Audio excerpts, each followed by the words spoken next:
Je voudrais partager avec vous aujourd'hui un sujet qui me tient vraiment réellement à cœur.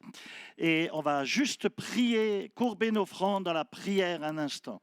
Père, merci parce que tu es là et nous te bénissons pour ta faveur et ta miséricorde au milieu de nous. Glorifie-toi, enseigne-nous tes voies, enseigne-nous ta parole, construis nos cœurs et nos vies. Et Seigneur, cher Saint-Esprit, prends vraiment toute la place dans ce lieu. C'est toi qui convaincs, c'est toi qui travailles, c'est toi qui guéris, c'est toi qui libères, c'est toi qui transformes et qui nous équipe au nom de Jésus-Christ. Amen et Amen. Gloire à Dieu. Je ne sais pas si vous vous en êtes rendu compte, mais depuis l'émergence de... Est-ce que vous m'entendez tout d'abord? M'entendez correctement? Moi, je ne m'entends pas super bien là, mais c'est peut-être lié au fait que je n'ai pas de retour, tout simplement. Alors, je ne sais pas si vous vous en êtes rendu compte, mais depuis l'émergence de l'Internet, c'est pas si vieux que ça, après tout. Hein. L'Internet, c'est venu dans les années 90, 91, par là, je crois. Enfin, ouais, peut-être un peu avant, même après.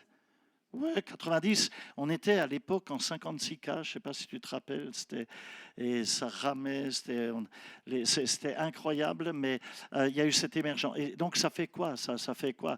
Une petite trentaine d'années, et on peut dire que ça a pris son envol quelques années après, où ça commençait à avoir un flux à peu près décent, mais je me suis fait la réflexion, si peu de temps, cet Internet a permis à beaucoup de gens de percer et de devenir quelquefois en juste quelques années millionnaires. C'est incroyable quand tu vois le nombre de startups, le nombre d'influenceurs sur les médias à partir de rien, juste du blablabla en ligne et des chiffres qui te donnent le tournis, quoi. Hein, c'est incroyable. Dans le cas de certaines startups, si tu avais investi à ce moment-là sur eux, le retour sur investissement était complètement dingue. Quelquefois, dans certains cas, en 3 mois, les chiffres ont explosé. Des gens qui n'avaient rien se sont retrouvés avec un compte en banque tellement garni.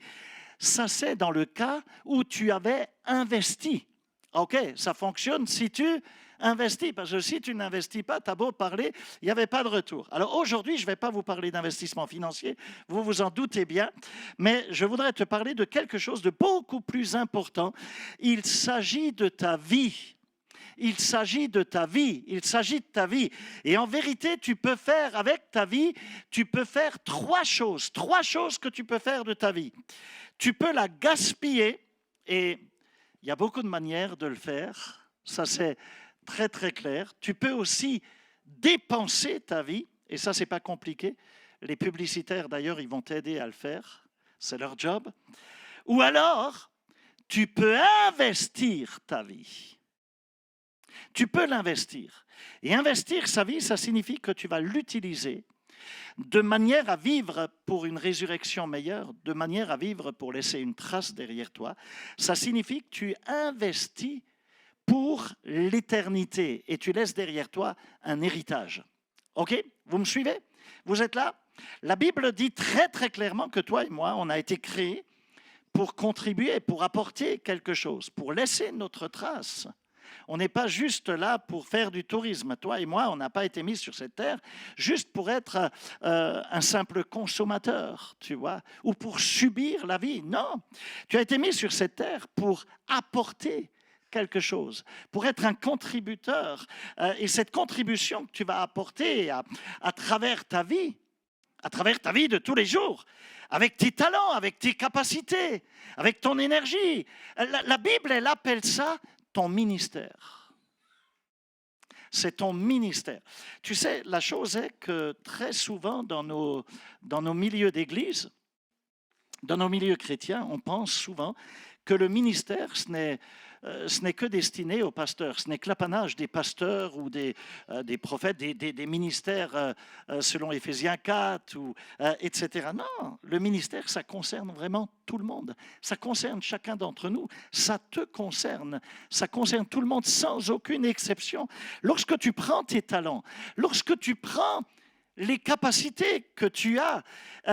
Et quand tu prends tout ce que tu sais faire, après tout, toute ta connaissance que tu as à ta disposition et que tu l'utilises pour agir, quand tu utilises tout ça pour aider les personnes de manière désintéressée, eh bien, cette contribution que tu apportes, ça porte un nom. Ça s'appelle ton ministère. La Bible le regarde de la sorte. Jésus nous a dit qu'un jour, toi et moi, nous devrons rendre compte de la manière dont nous avons vécu et investi notre vie. Comment est-ce que j'investis ma vie? Il va falloir rendre des comptes. Et à ce sujet, l'évangile de Matthieu, au chapitre 25, nous raconte comment tu peux te préparer à l'examen final de ta vie. Tu sais qu'un jour, tu passeras un examen final, non? Ouais? C'est le jour où on appellera les pompes funèbres, tu vois, pour enlever ton corps. Pas toi, mais ton corps que tu laisses, ton pyjama usé, qui était peut-être malade, qui était affaibli, etc., et que tu as déposé. Et donc, la Bible nous raconte comment nous préparer à cet examen final de la vie lorsque Dieu va évaluer la manière dont toi et moi, hein, on a investi notre vie. Parce que quand tu pars, tu sais, ceux qui ont été cliniquement morts, qui ont fait ces expériences, ils te racontent tous la même chose. Le film de la vie a défilé devant eux. Okay?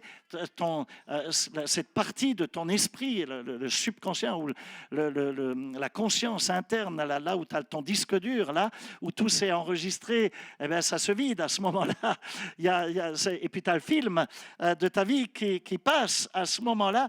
Et là, Dieu évaluera avec toi la manière dont tu as investi ta vie. Qu'est-ce que tu en as fait? Et à partir de cette histoire, je vais essayer de te montrer rapidement 7 principes d'investissement que tu dois absolument prendre en compte dans ta vie. La moisson est blanche. Si tu veux être efficace, s'il te plaît, prends en compte ces 7 principes. Premier principe, c'est le principe de la propriété. Dis avec moi le principe de la propriété. Alors, tu dis principe de la propriété, mais tu ne sais pas ce que je vais dire. OK, mais je vais te l'expliquer. D'accord? Qu'est-ce que j'entends par là?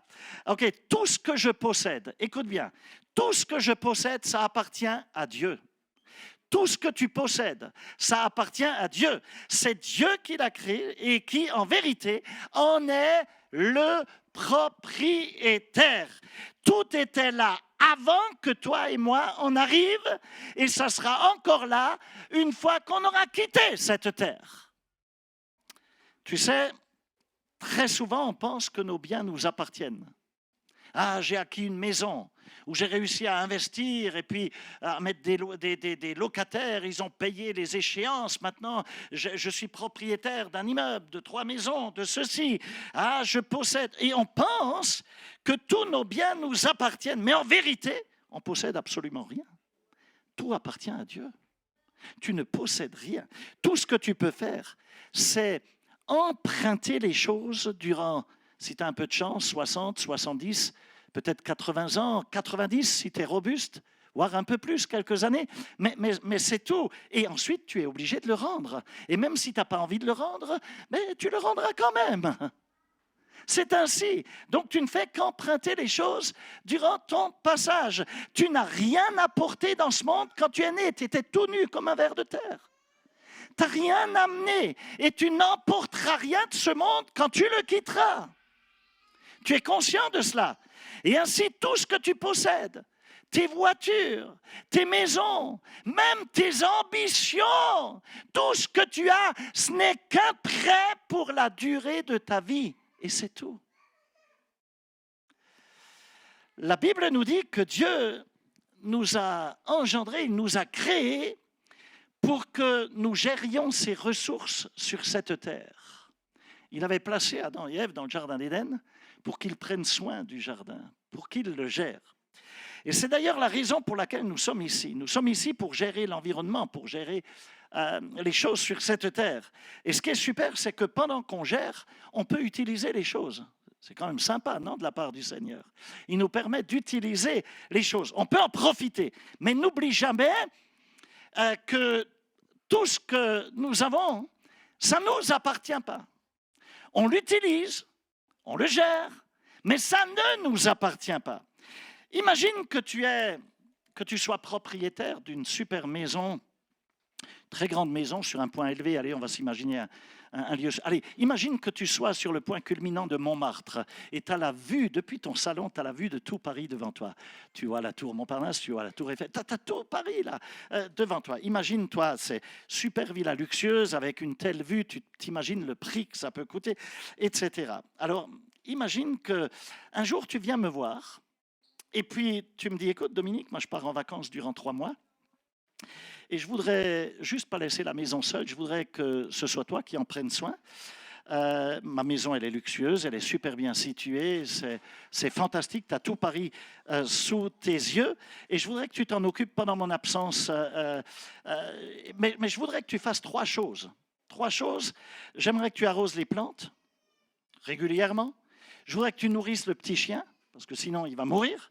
Et puis, je voudrais que tu me vides la boîte aux lettres régulièrement pour que les voleurs voient qu'il y a quelqu'un, quoi, parce que si la boîte aux lettres s'accumule, ça peut être dangereux. Donc, je voudrais que tu... Et puis, pour le reste, ben, tu profites de la maison, quoi. Tu te sens à l'aise à la maison. Ne sois pas gêné, tu utilises les choses. Qu'est-ce que tu répondrais imagine une maison de 250 mètres carrés ou 300 mètres carrés à Montmartre avec une vue splendide. Imagine, il y a même la piscine, il y a tout, quoi.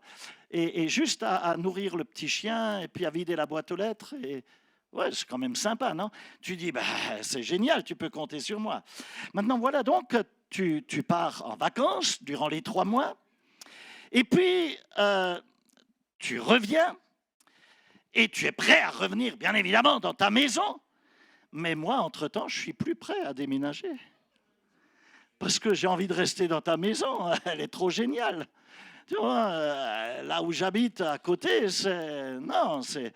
Et dans ce cas, je pourrais très bien te dire, hein, ben non, on repart en vacances, quoi. Enfin, tu sais, je me suis tellement bien habitué à ton lit, il est tellement confortable, le matelas est super, c'est cool, et puis je pourrais plus m'en passer. Et puis, tu sais, depuis que je suis chez toi, je peux même garer ma voiture dans le garage. Maintenant, c'est devenu mon garage. Je suis tranquille, tu vois. Et puis le chien, ben écoute, il m'aime bien, hein, il me fait la fête à chaque fois que je lui donne à manger, etc. Et puis en plus, j'ai une super vue depuis le salon, etc. Frère, tu es OK de dire que ce serait quand même présomptueux de ma part que de me comporter de la sorte, non? Je me comporte là comme si j'étais propriétaire, alors que c'est ta maison. Et ça arrive, non? C'est le cas quand les squatteurs s'installent chez toi, tu vois. Ils disent, mais non, je suis chez moi maintenant. Et je serais un squatteur, quoi. Tu me dis, mais ça va pas, non? Je ne sais pas si tu en es conscient. Mais c'est exactement ce qu'on fait tout le temps avec tout ce qu'on a. Est-ce que tu es conscient de cela? On agit comme si c'était ma carrière, ma famille, comme si c'était mes biens, comme si c'était ma maison, c'est ma voiture, et ainsi de suite. Alors qu'en réalité, tout appartient à Dieu. Ta vie peut s'arrêter à n'importe quel instant et tu n'emmèneras rien. On ne va pas enterrer la voiture avec toi. Tu n'emmèneras rien. Simplement, ça t'est prêté pendant ta vie. C'est tout. D'ailleurs, même si tu achètes ta maison, tu sais, même juridiquement, elle ne t'appartient pas, elle appartient au banquier tant que tu ne l'as pas payée. Tout n'est que prêté. Et même à la fin, quand tu l'as payé, si tu ne payes pas les impôts, on vient de la prendre. Rien ne t'appartient en vérité. C'est simplement qu'on te le prête. Jésus a parlé de ce principe dans Matthieu 25 au verset 14. Jésus a dit, « Ce sera en effet pareil au cas d'un homme qui, partant pour un voyage, appela ses serviteurs et leur remit ses biens. » Écoute bien, ce n'est pas les biens des serviteurs. Ce sont les biens de cet homme en question qui est parti en voyage. Il leur a remis, il leur a prêté pour qu'ils en prennent soin pendant son absence. OK?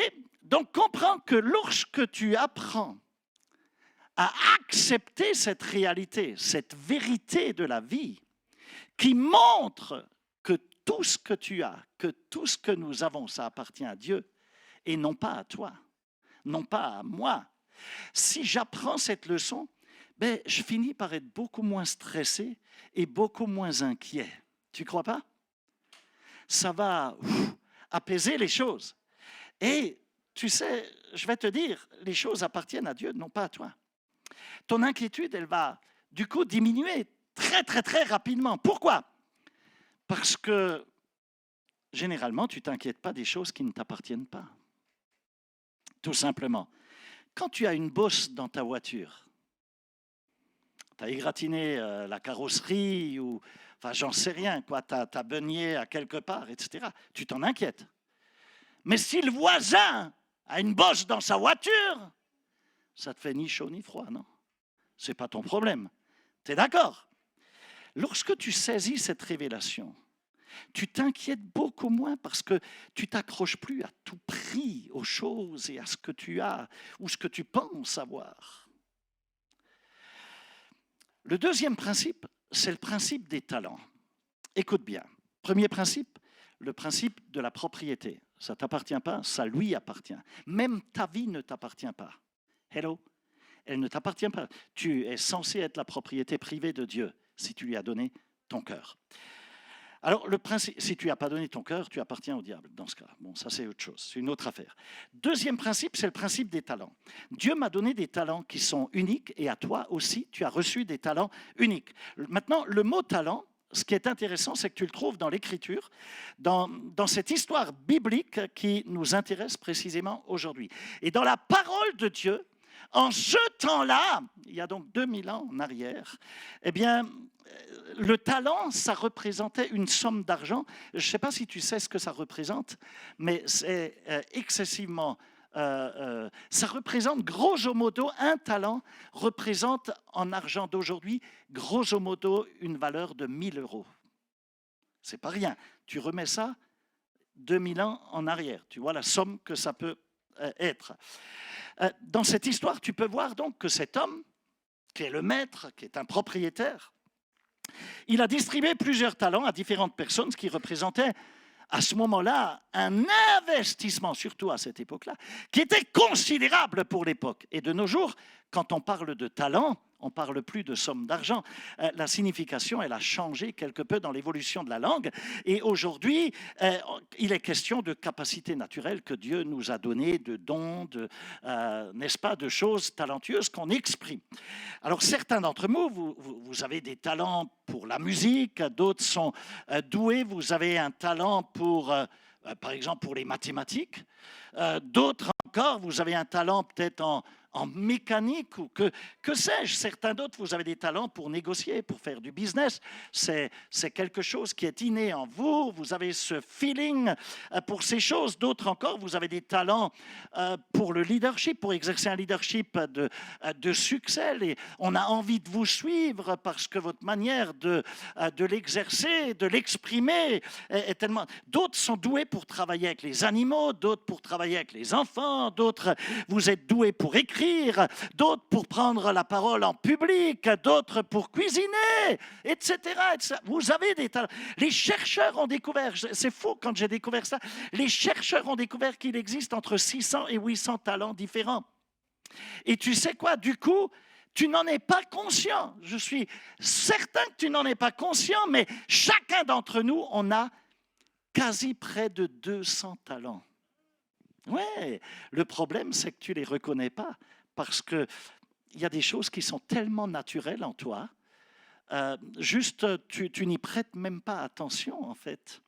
Mais tu sais, la chose est que si pour toi, quelque chose te semble normal ou naturel, pour quelqu'un d'autre, ben, tes talents à toi ne me sont pas du tout naturels.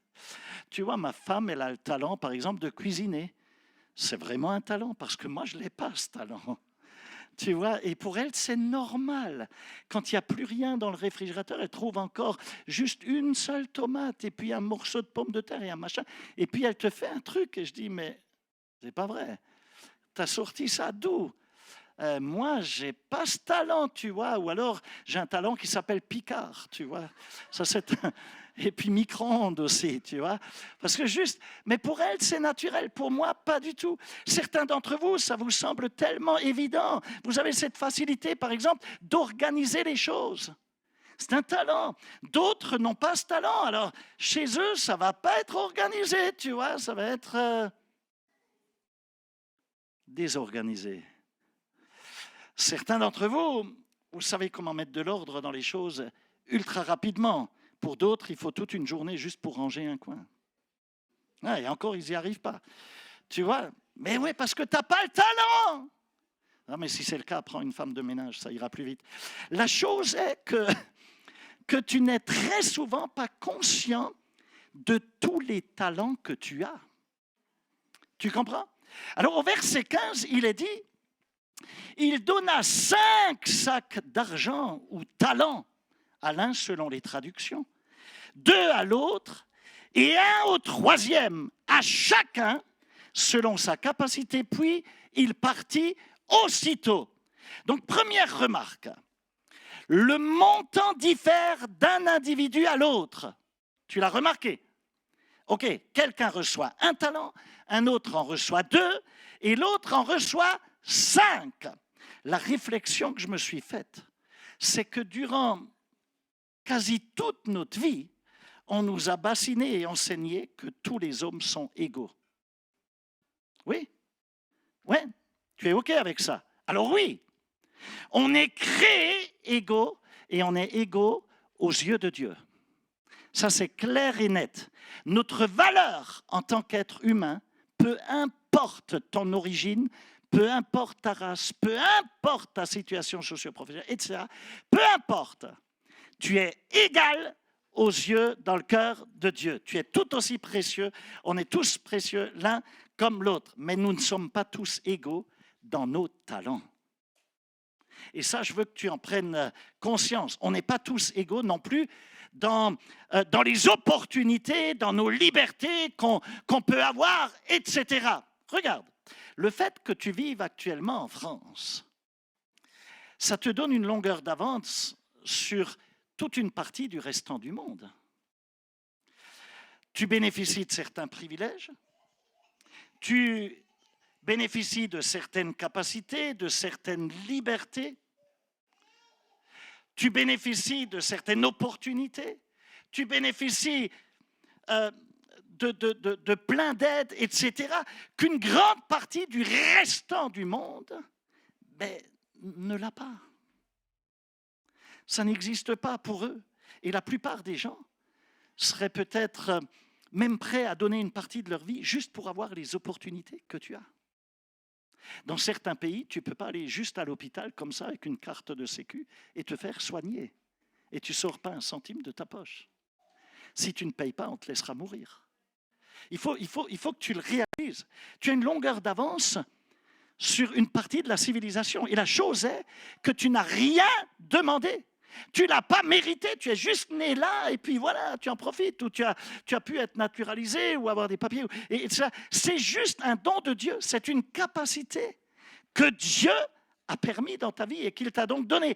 Tout le monde reçoit quelque chose. Mais ces talents, ce qu'on reçoit, ce sont des choses différentes. Certains d'entre vous, vous n'avez qu'un seul talent. D'autres en ont 5, d'autres en ont 10, d'autres en ont peut-être beaucoup plus, encore peu importe. Mais tout le monde reçoit quelque chose. Il n'y a personne sans talent. Tu dis, ouais, mais moi, je n'ai pas de talent. Moi, si tu en as un, c'est juste que tu ne l'as peut-être pas encore découvert. Ou alors, tu étais peut-être trop paresseux pour le mettre en action. Ça, c'est autre chose. OK? Dans Romains 12, au verset 6, il est dit, nous avons des dons différents selon la grâce qui nous a été accordée. Tu devrais entourer le mot grâce dans ta Bible. Parce que comprends bien qu'un talent, c'est quelque chose qu'on ne mérite absolument pas. Il est bien question de grâce. C'est donc immérité. Tu ne peux pas t'en vanter, tu ne peux même pas le gagner, tu n'as même pas travaillé pour l'avoir. Alors oui, tu peux le développer, tu peux travailler à le développer, à le rendre meilleur, oui, mais ça reste un don, ça reste un don de la grâce de Dieu, tout simplement. Troisième principe, je ne vais pas m'étendre davantage. J'ai une responsabilité. Tu as une responsabilité. Dis avec moi, j'ai une responsabilité. OK. Pourquoi? Parce que Dieu attend de moi que j'utilise ces talents qu'il m'a donnés. Tout simplement.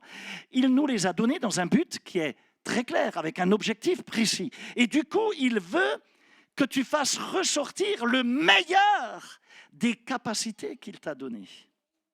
dans ce qu'il t'a confié, il veut que tu l'utilises en faisant sortir le meilleur. Ce matin, Dieu est en train de te regarder, mon frère, ma sœur, et Dieu te dit, hey, tu en vaux la peine, tu es précieux à mes yeux, tu en vaux la peine, tu vaux la peine que j'investisse sur toi, te dit le Seigneur. Généralement, quand tu fais un investissement, qu'est-ce que tu fais ensuite? Tu t'assieds et tu t'attends à un retour sur investissement, oui ou non? Tu calcules, tu regardes si ça en vaut la peine, oui ou non? Et tu sais quoi? Dieu fait exactement la même chose. Il le fait avec nos vies. Il investit sur nos vies et il nous regarde. Et à la fin de notre vie, on passe l'examen final. OK, dans Romains 14, au verset 12, il est dit ainsi donc, chacun de nous rendra compte à Dieu pour lui-même. Ça, c'est l'examen final. Chaque jour, laisse-moi te dire quelque chose, tu dois choisir la manière dont tu vas vivre ta vie, ou dont tu veux vivre, la manière dont tu veux vivre ta vie. OK? Tu sais, chacun d'entre nous, on doit faire ce choix. La chose, c'est que certains, ils ne choisissent pas. Ils laissent venir les choses, tu vois. Ils ne choisissent pas, tout simplement. Mais tu sais quoi? Ne pas choisir, c'est aussi choisir. C'est choisir de ne pas choisir. Et du coup, c'est quelqu'un d'autre qui choisit pour toi. Boum. Tu comprends ça? Et dans ce cas, ça signifie quoi? Ça signifie que tu ne vis que à travers le regard de l'autre, à travers l'influence de l'autre. Donc l'autre, il devient le dealer de ta vie, quoi, de ton existence. Il te deal. Alors que normalement, tu es censé exister par toi-même en étant connecté sur le cœur de Dieu. C'est-à-dire, tu es censé savoir choisir, faire des choix clairs. Toujours est-il que viendra un jour où toi et moi, il nous faudra expliquer à Dieu les choix qu'on a faits ou qu'on n'a pas faits et qu'on a donc subi par l'influence de l'autre. Mais c'est aussi un choix, c'est de l'accepter. Et donc, il va falloir qu'on explique ces choses à Dieu. Quels sont les choix qu'on a faits pour vivre notre vie? Et Dieu nous demandera de lui rendre donc des comptes. C'est écrit noir sur blanc. Au verset 19, Jésus dit, longtemps après, le maître de ses serviteurs revint et leur fit rendre des comptes. Dieu t'a engendré, mais longtemps après, 60 ans, 70 ans, 80 ans, 90 ou 100 ans pour les plus robustes, tu rendras des comptes. Le maître revient, tu seras face à face. Un jour, on sera contrôlé par Dieu, contrôlé sur la manière dont on aura vécu notre vie. Et tu sais, un contrôle, dans certains cas, imagine un contrôle fiscal, déjà tu commences à trembler. Imagine un contrôle médical, quand le Toubib t'annonce que ça peut être cancéreux. Je vais devoir passer un IRM, un scan, etc. Il y a des contrôles qui font peur. Mais rassure-toi, c'est le boulot de l'Église, c'est mon boulot, que de te préparer à cet examen final de la vie. Et je veux que tu le réussisses. Quand tu devras passer cet examen final, je voudrais te dire quelque chose. Il vaut mieux pour toi que tu connaisses les questions à l'avance. C'est quand même cool, non, quand tu vas à un examen, que tu connais les questions à l'avance, ouais. Hein, tu peux bosser là-dessus, alors tu vas réussir l'examen, oui ou non? T'en penses quoi? Laisse-moi te donner la question principale qui te sera posée. Tu auras une longueur d'avance, du coup. OK? Une fois que tu as réglé la question de ta relation avec Jésus, qui est d'ailleurs la question la plus importante de ta vie, donc une fois que tu lui as confié ton cœur, ta vie, une fois que tu as remis ta vie entre ses mains et que tu es devenu son disciple, la question de l'examen final, tu peux la noter, c'est « Qu'as-tu fait avec tout ce que tu as reçu, avec tout ce que je t'ai donné? Qu'est-ce que tu as fait de ça ?» Ici, au CCI Paris, notre objectif, entre autres, ça consiste à te préparer à répondre à cette question pour que tu puisses tenir devant Dieu un jour et lui dire « Seigneur, j'ai utilisé mes talents, je les ai utilisés pour aider les autres. J'ai utilisé ce que tu m'as donné de manière à laisser un impact dans les vies. Et il y a plein de vies qui se sont tournées vers toi. C'est juste fou parce que j'ai vu des délivrances, des guérisons arriver, la foi a été communiquée, etc. » C'est super. Quatrième principe, je voudrais que tu le notes. Il me faut utiliser ces talents que j'ai reçus. Regarde, c'est une erreur absolument terrible, mais terrible que d'enterrer ce que Dieu t'a donné, de prendre ce qu'il t'a donné et de ne pas l'utiliser pour lui, de ne pas le rentabiliser pour lui. Dans cette histoire, on a vu que la première personne a multiplié les talents qu'elle avait reçus. La deuxième a également fait fructifier les talents. Alors que le troisième, il a enterré le talent qu'il a reçu. Il l'a enterré, il l'a pris, il l'a caché. C'était un homme qui, en apparence, aurait pu te paraître prudent, sage, humainement parlant, conservateur. Il s'est dit, moi, les autres, ils prennent des risques à faire bosser ces talents, à chercher à les rentabiliser. Moi, je joue la carte de la sécurité. Je l'enterre. En d'autres termes, il s'est assis dessus. Il a eu un talent, mais il ne l'a pas utilisé. Il s'est juste assis dessus.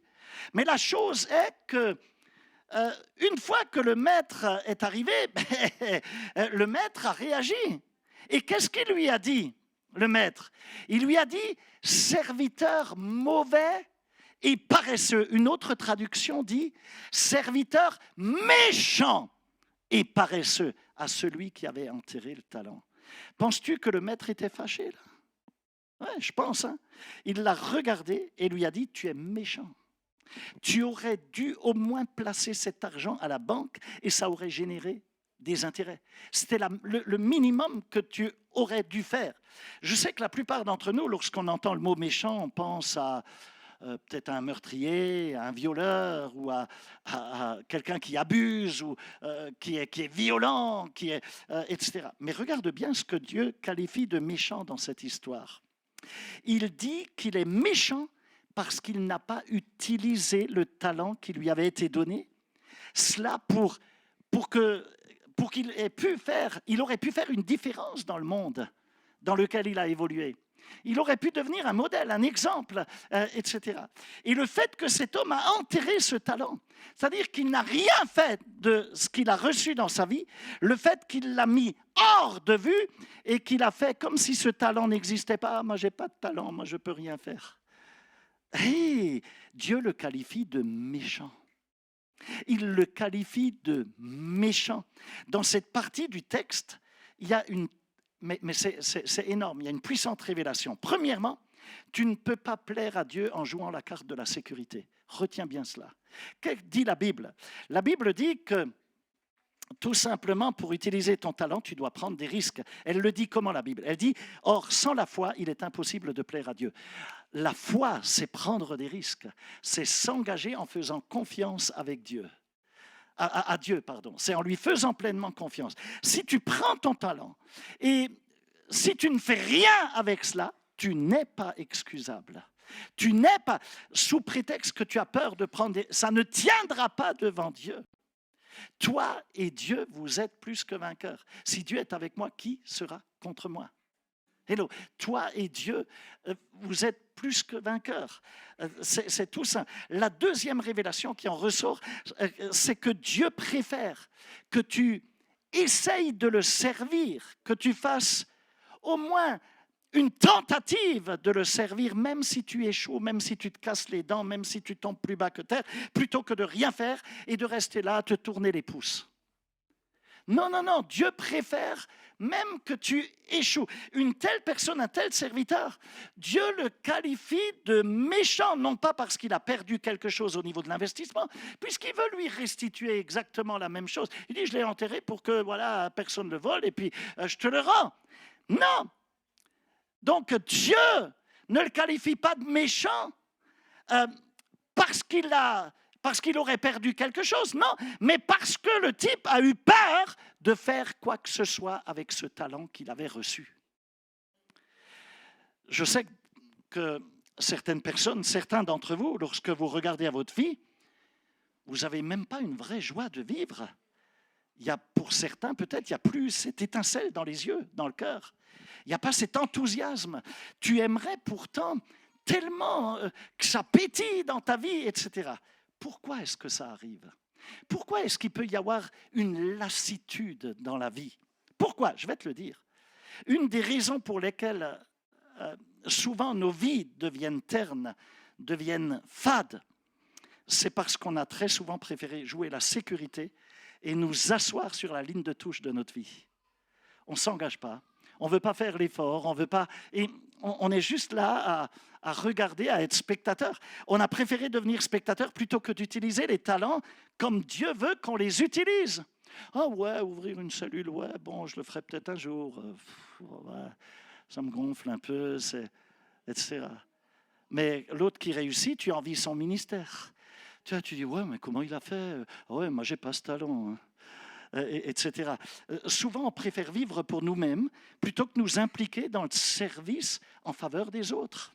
On n'est pas prêt à ouvrir la porte, à donner, etc., alors que rien ne nous appartient en réalité. Hello, je vais te dire, la vérité, c'est que beaucoup s'ennuient dans leur vie. Beaucoup de personnes, leur vie, elle est ennuyeuse. Et donc, il est temps de revenir dans le jeu, il est temps d'agir dans le ministère.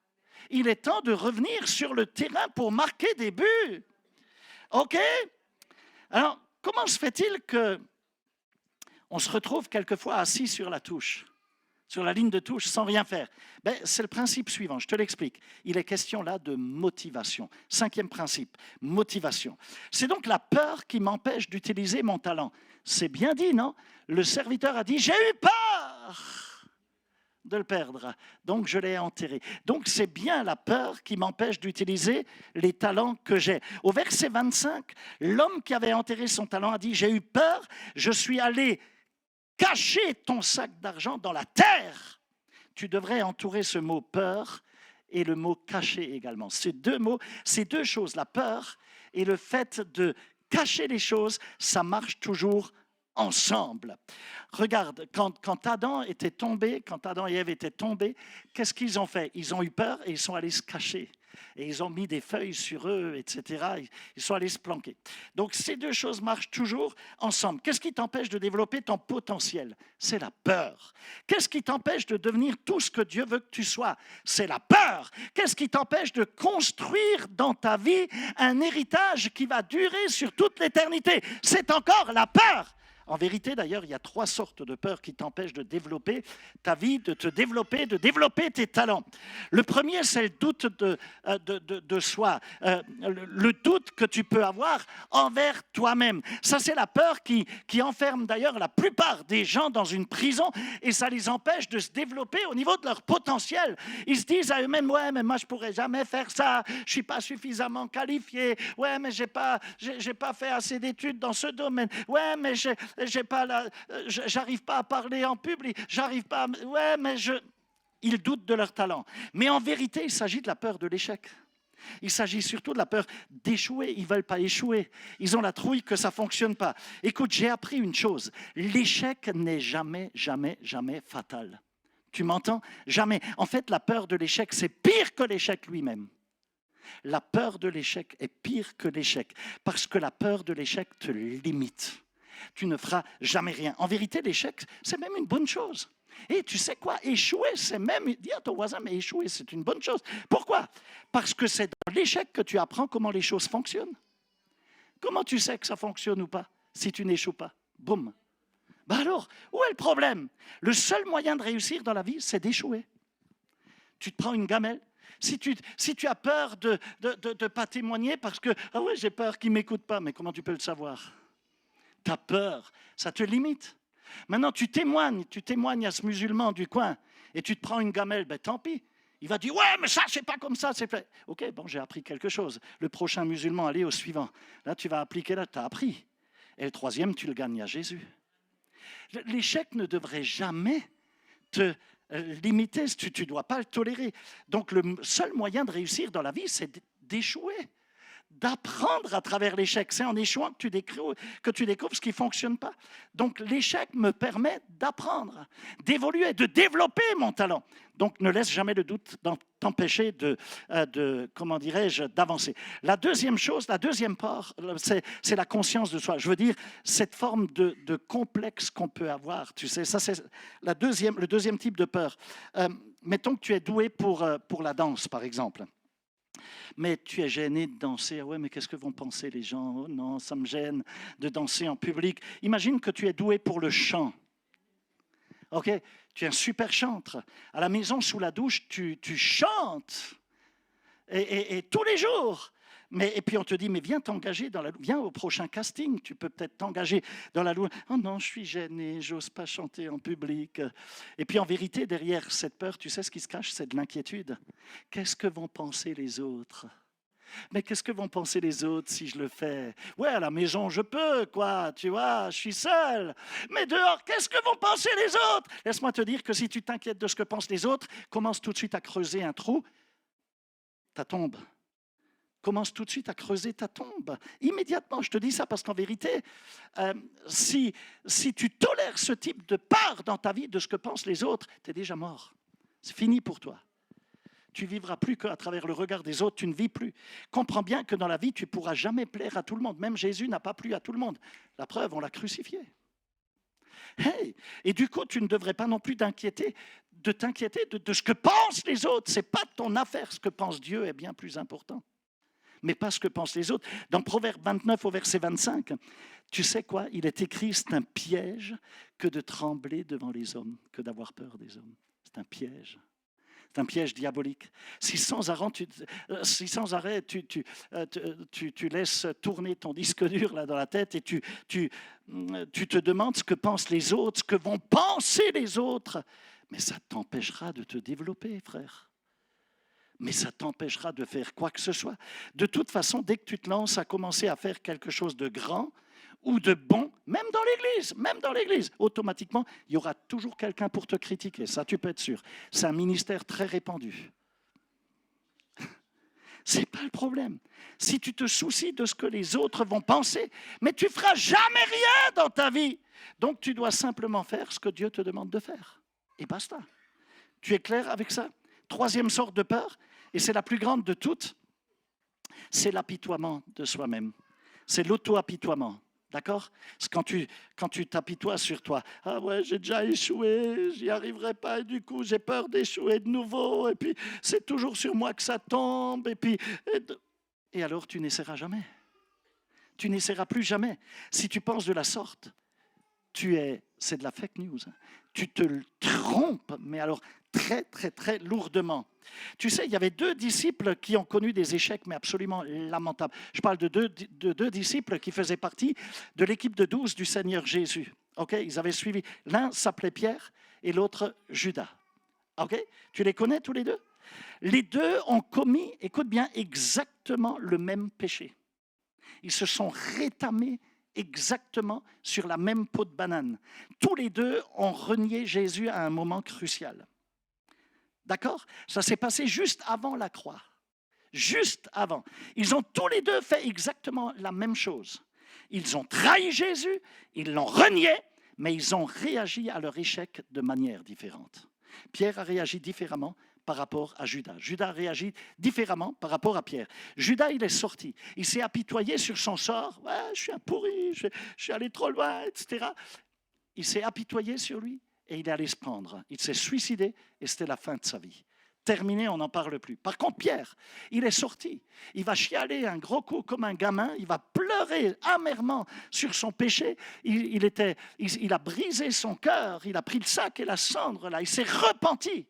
Et il a demandé à Dieu de le pardonner. Et ensuite, il s'est relevé et il s'est remis à servir le Seigneur.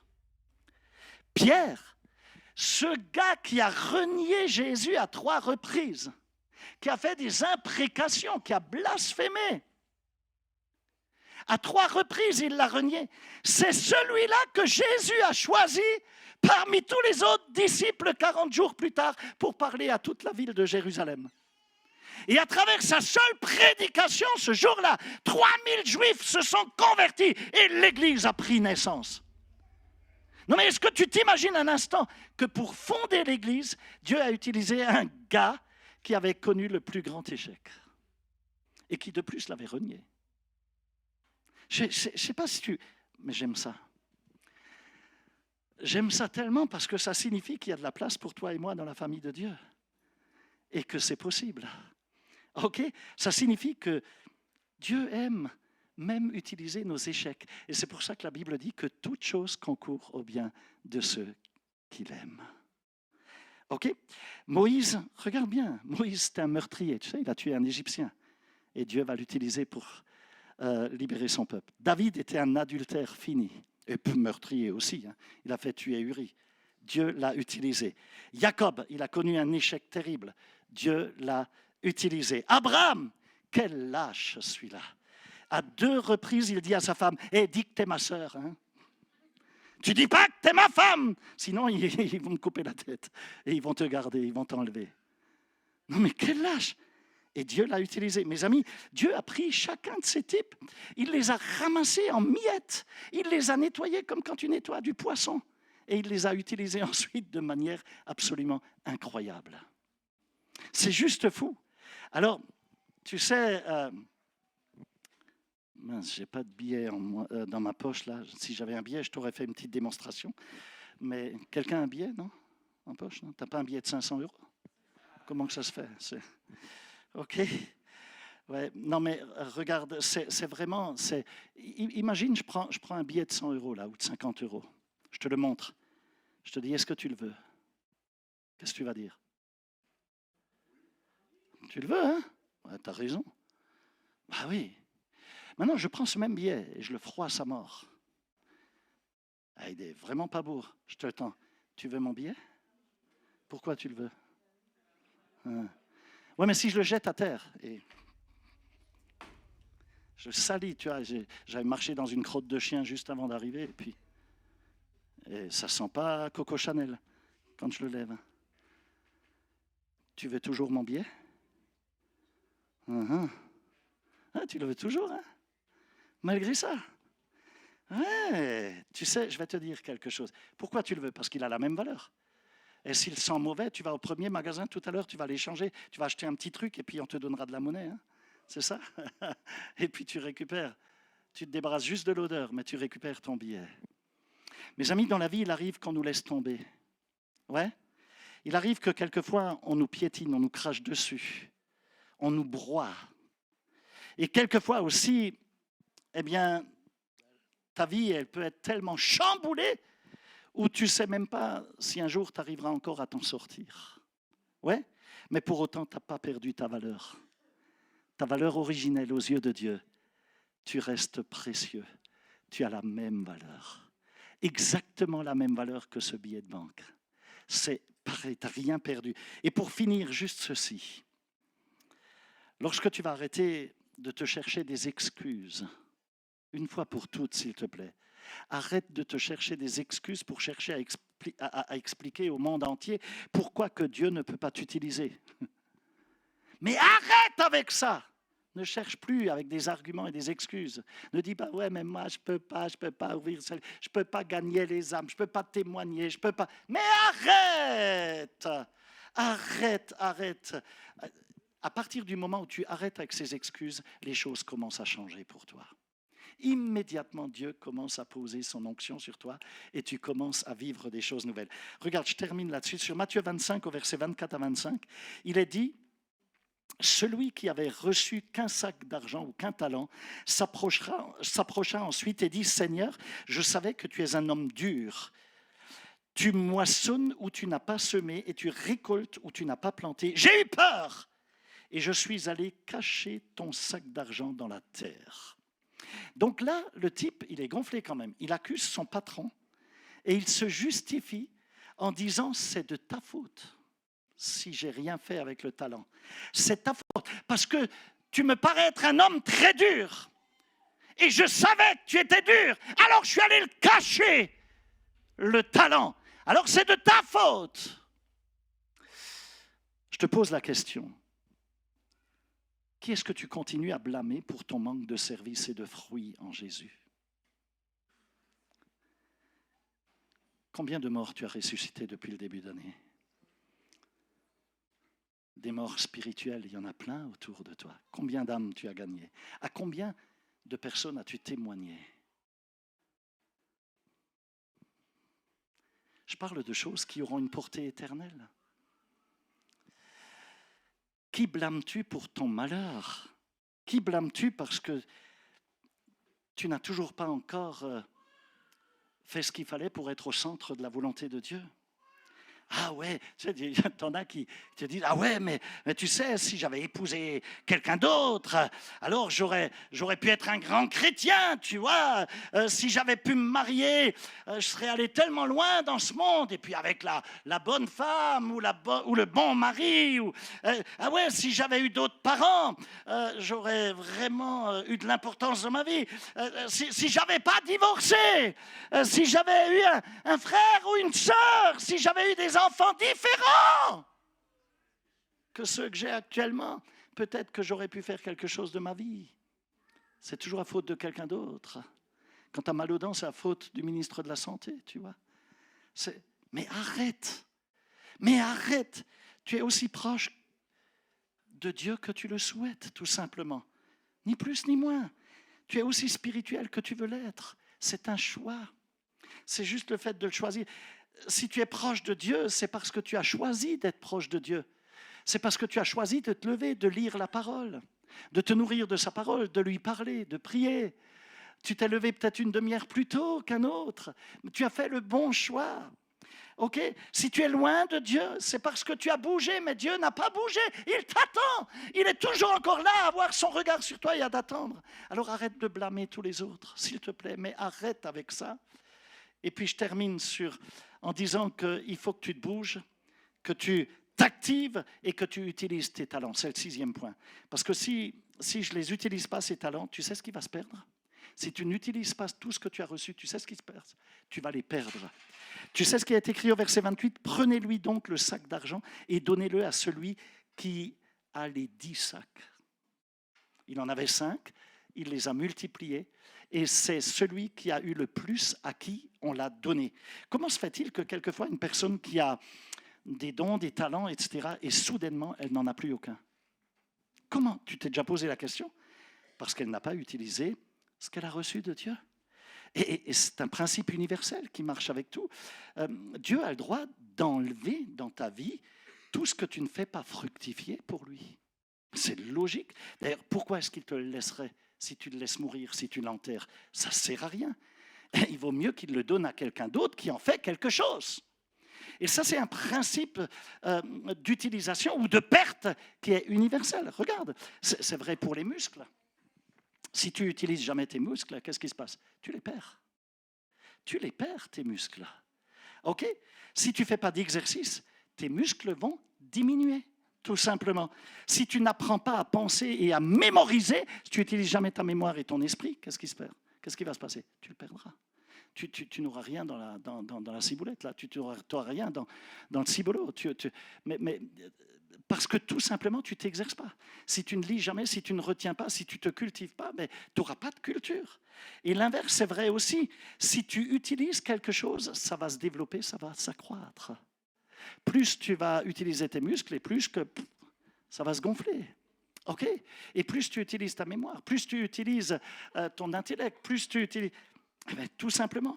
Alors, il y a un secret là. Quel que soit ton besoin, s'il te plaît, le peu que tu peux avoir, prends-le, utilise-le pour servir les autres et tu vas voir comme Dieu va le multiplier. Subitement, le peu que tu avais, boum, ça va littéralement exploser, je te le promets. Et je termine, ça fait la 3e fois que je termine, avec le 7e point, mais c'est le vrai.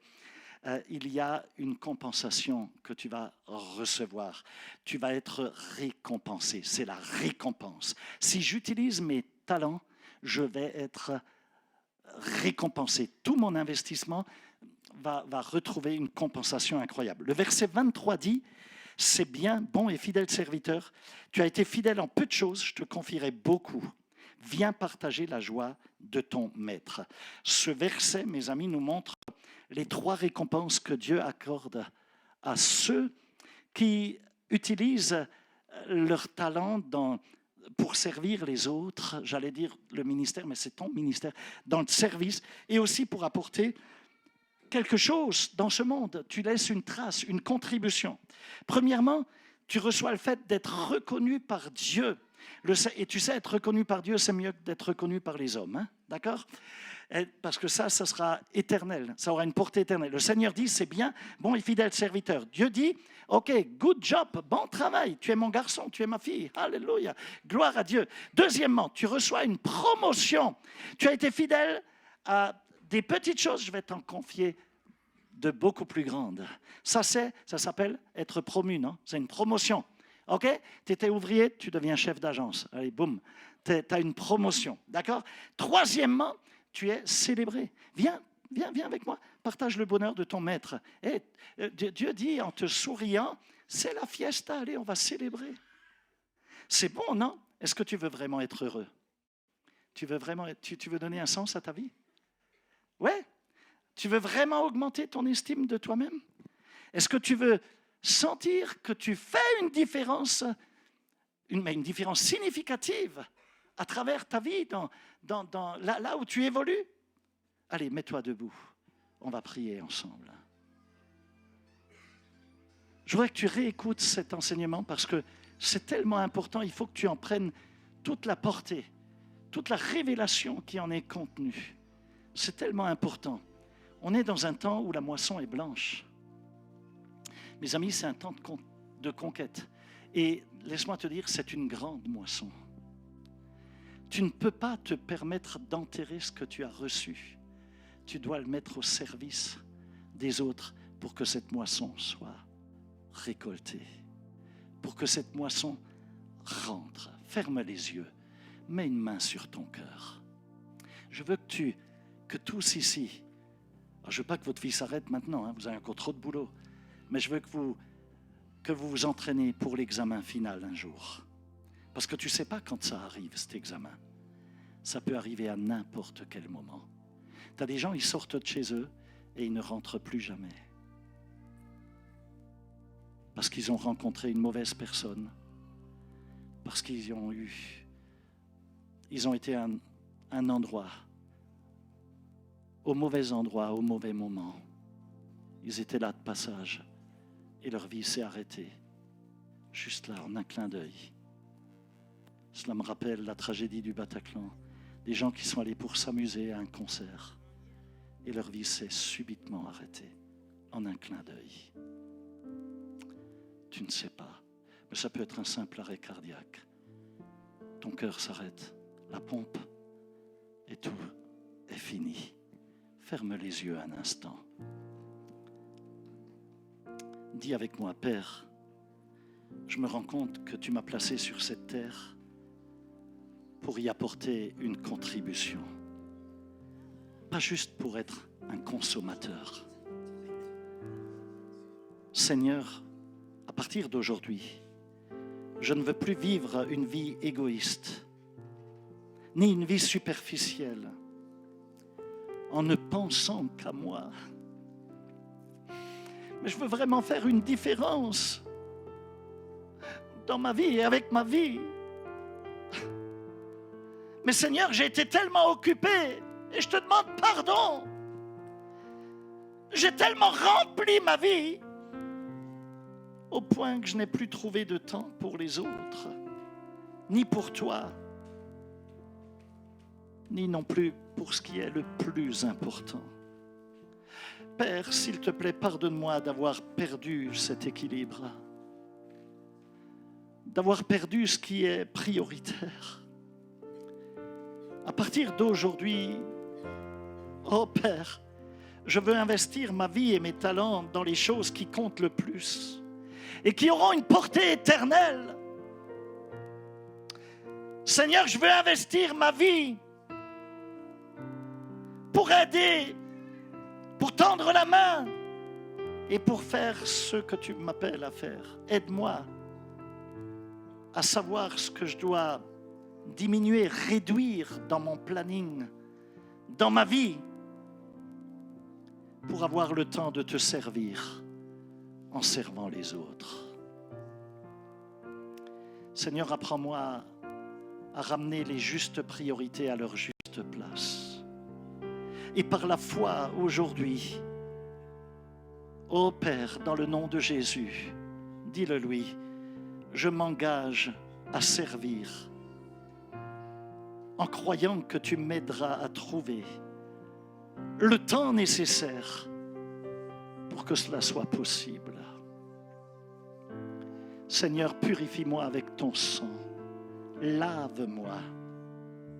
Nettoie mon cœur, ma vie, et aide-moi à répondre de manière correcte à travers ma vie à la question de l'examen final de ma vie.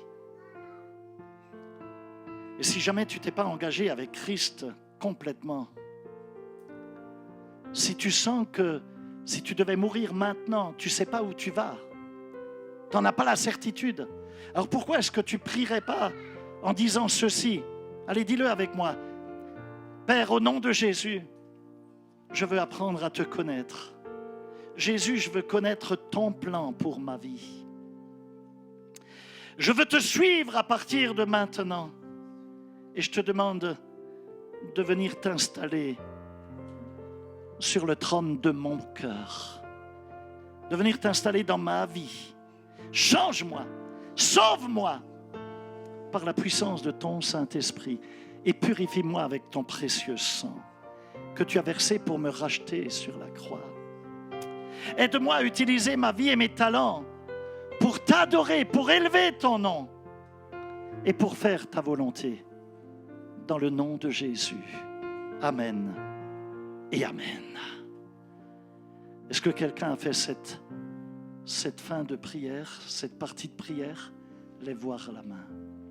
Si c'est le cas, si tu n'avais pas l'assurance du salut, tu as besoin de véritablement croire. C'est en lui faisant confiance, en croyant de tout ton cœur, que les choses se passent. Et si tu es malade, en cet instant, le Seigneur va te libérer et te guérir. Je vois en particulier une femme qui a une affection au niveau du bas-ventre. Je ne sais pas exactement ce que c'est, mais c'est un problème gynécologique. Et tu sais que Dieu te parle à l'instant. Et le Saint-Esprit pose sa main sur toi et te libère, te guérit aujourd'hui. Reçois-le, reçois-le, reçois-le. Si tu vas voir ton médecin, il ne trouvera plus la pathologie qui était là, parce que la main du Seigneur est sur toi et est en train de produire le miracle. Crois de tout ton cœur et reçois la guérison. Reçois-le. Reçois-le dans le nom de Jésus. Il y a quelqu'un également qui a, comment on appelle ça?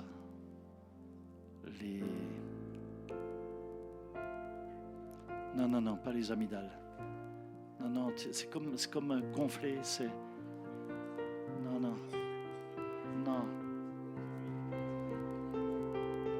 Ça va me venir, ne vous inquiétez pas, le Saint-Esprit connaît les choses. Mais j'ai eu l'image, en fait, de la part du Seigneur. Il me l'a montré comme sur un poste de télé. Je peux voir quelqu'un qui a des ganglions qui sont anormalement gonflés. C'est la chaîne ganglionnaire chez toi qui est touchée. Et probablement, il y a un problème d'infection au niveau du corps. Tu as peut-être une CRP élevée, je ne sais pas ce qui se passe. Mais le Seigneur pose sa main sur toi maintenant et purifie ta biologie. Et ce problème des ganglions va complètement rentrer dans l'ordre. L'infection quitte. Au nom de Jésus, elle est enrayée par la puissance de Dieu en cet instant. Tu verras dans ces 24 heures, d'ici demain après-midi, il n'y aura plus de problème. Et tu te sentiras déjà moins fatigué. Tu te sentiras mieux. Et tu ne sentiras plus ces problèmes ganglionnaires. Dans le nom de Jésus. Aussi une personne qui a une chute de cheveux anormale ces temps-ci. Quand tu passes la brosse dans les cheveux, tu as des touffes entières qui restent dans la brosse, dans le peigne. Et le Seigneur dit, à partir d'aujourd'hui, plus aucun cheveu ne tombera de ta tête sans que je le permette. Reste dans la paix et dans ma joie. et reçois dans le nom de Jésus. Sois guéri de ton mal. Sois guéri. Tu t'étais quelque peu affolé, tu as dit, mais comment se fait que je perds des touffes entières? Tellement de cheveux, j'en ai jamais perdu autant en même temps. Et le Seigneur est en train de le faire. Il pose sa main sur toi. Et une autre personne est là encore et tu es inquiet à cause d'un problème. Je pense que je ne sais pas si c'est lié à un dossier ou quelque chose, mais c'est un problème financier. Et tu ne sais pas, tu cogites dans ta tête par tous les moyens possibles pour chercher à t'en sortir et tu n'y vois pas de vraie issue. Parce que tu n'arrives plus à te tourner ni vers la banque, ni vers...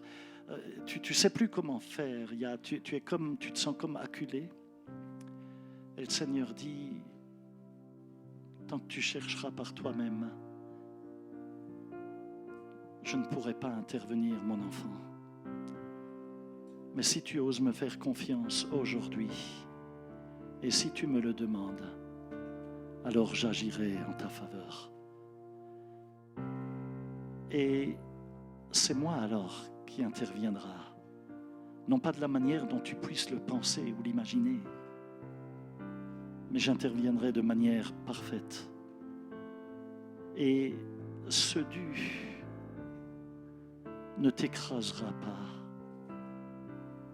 parce que il te sera fait grâce. Mais cette grâce ne viendra pas de l'humain en face de toi, parce que je veux que tu saches que c'est seul moi qui suis capable d'incliner un cœur. Et j'inclinerai les cœurs qui doivent l'être. Et il te sera fait grâce. Et tu seras victorieuse. Et tu témoigneras de mon amour. Tu le témoigneras. Et tu me rendras gloire. Oh la bâchaille. Ferme les yeux. Quelles sont les personnes qui se sont reconnues dans ces paroles? Lève voir ta main. Oui. 1, 2, 3. Oui. Ok. Seigneur, merci. Ok.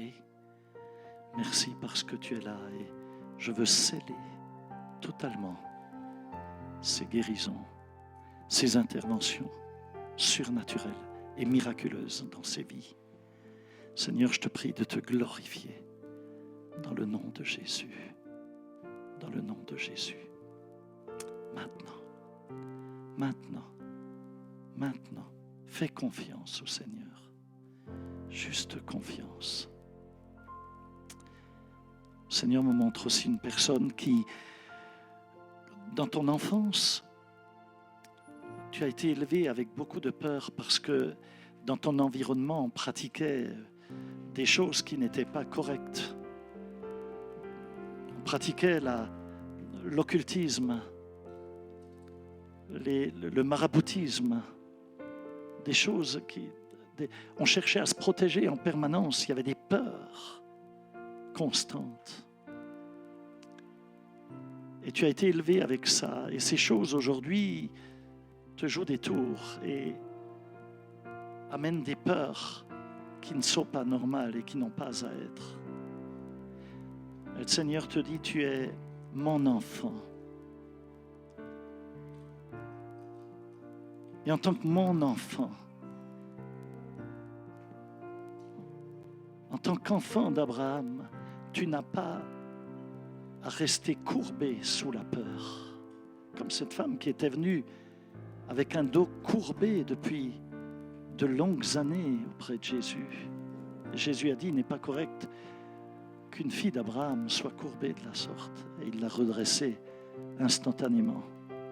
Et le Seigneur te dit, ces peurs, quitte maintenant, si juste tu oses croire.